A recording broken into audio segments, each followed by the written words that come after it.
กลับมามาพบกับผมเช่นเก่าเช่นเดิมสำหรับมื้อนี้ก็พาลัดเลาะเข้าดงเข้าป่าเข้าโคกคือเก่านั่นล่ะวิถีของคนหาผึ่งมากับน้องไส้2 คน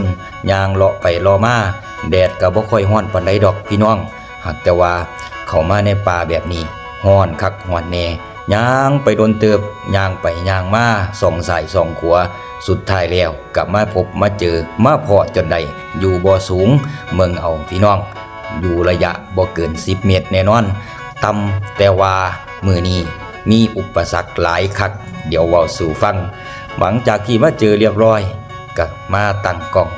เตรียมสถานที่เตรียมที่จะเอาผึ่งหลวงลงมาให้พี่น้องเมืองใกล้ๆจักหน่อยซูมขึ้นไปนั่นละหั่งใหญ่ๆอยู่กับต้นอีหยังก็บ่ฮู้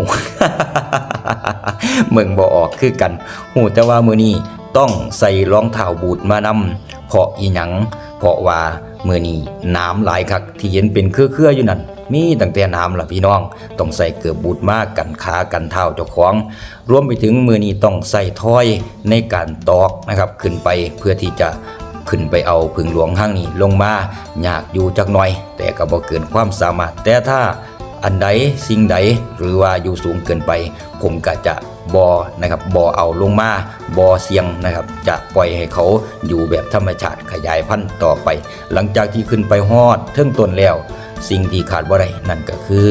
ควันที่เฮาต้องใส่ในการป้องกันตัวเฮาเองหลังจากพึ่งถือควันกับปกติล่ะครับเพิ่นก็จะไม้ตัวออกไม้คือหยังภาษาอีสานมื้อละคำเว้าสู่พี่สู่น้องฟังอีกรอบนึงคำว่าไม้นะครับก็คือการขยับขยายตัวออกประมาณนี้นะฮะมื้อนี้มาเมืองผมเอาผึ่งหลวงลงมาได้นะครับหูภาษาอีสานมือละคำไปพร้อม นี่แหละครับคนอีสานบ้านเฮาเนาะเว้าได้ในภาษาอีสานล้วนๆให้พี่ให้น้องสู่พี่สู่น้องฟังชมกับบรรยากาศกันขึ้นไปเอาผึ่งหลวงลงมาพร้อมหลังจากที่ขึ้นได้ไปสักพักก็นะครับถือว่าใช้ระยะเวลาโดดเลยสำหรับการเอาผึ่งหลวงห้างนี้ลงมาเนื่องจากว่าน้ำล้วนๆพี่น้องต้องตัดแต่งน้ำต้องตีถ้อยขึ้นไปแต่ว่าก็ใช้ระยะเวลาอยู่ประมาณเกือบ2 ชั่วโมงน่าเสียดายพี่น้องนะครับเสียดายบ่งใด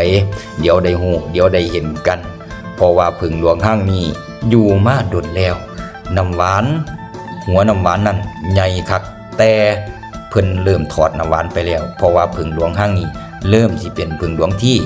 ห่างหั่งห่างหั่งคือหยังห่างหั่งก็คือผึ่งหลวงที่เพิ่นจะย้ายหั่งแล้วเฮามาสาไปนั่นเองจังหวะนี้ครับจังหวะนี้คือจังหวะที่ผมปาดหั่งของผึ่งหลวงลงมานะครับเพื่อที่จะตกแต่งค้อนให้เขานะครับได้มาอยู่ซ้ำบางเที่ยบางครั้งเฮาเอาจากตรงนี้ไปแล้วผึ่งหลวงก็จะมาเกาะบ่งเก่าก็มีแต่ว่าก็ต้องใช้ระยะเวลาจักหน่อยเดี๋ยวค่อยมาเมืองใหม่หลังจากนะครับปาดหั่งลงแล้วผมก็เอาน้ำหวานหลังจากได้น้ำหวานเรียบร้อยแล้วก็ลงแล้วก็เก็บถ้อยที่เฮาตีขึ้นไปเพื่อกลับบ้านเดี๋ยวมาดูกันว่าเป็นจังไดที่ผมบอกว่าน่าเสียดายได้มันลงมากก็จริงแต่ว่าถามว่าคุ้มค่าบ่ก็นะครับผมเอามาคั่นก็ได้หลายอยู่ดอกพี่น้องแต่ว่าผมบ่ได้ถ่ายทำตอนคั่นให้มึงเนาะเพราะว่าคั่นน้ำหวานกับเฮ็ดให้มึงหลายรอบแล้วเอาเป็นว่าเอาเมืองตอนที่ผมเอาลงมาแทนเลยแล้วกันหลังจากได้ลงมาแล้วมาเมืองเอาเด้อพี่น้องนี่ออกมาข้างนอกออกมาด้านนอกก็มีตัวแม่เขาตามมาอยู่นี่แหละครับได้หัวน้ำหวานมาประมาณ2 ลูกกว่าแต่ว่าหั่งของผึ่งหลวงเมืองเอานั่นล่ะคือ